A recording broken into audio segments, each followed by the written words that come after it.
lapis lang.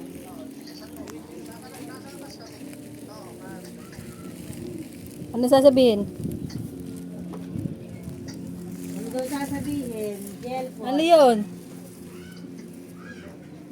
Jelpot.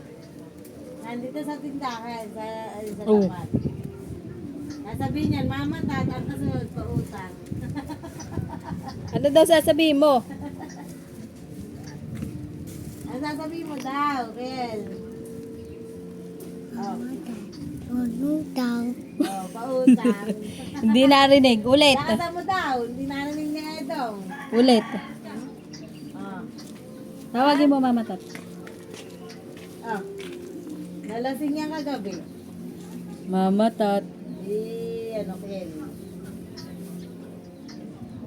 Kel. Nalasing ka kagabi? Ha? Kel, nalasing Ano sasabihin mo?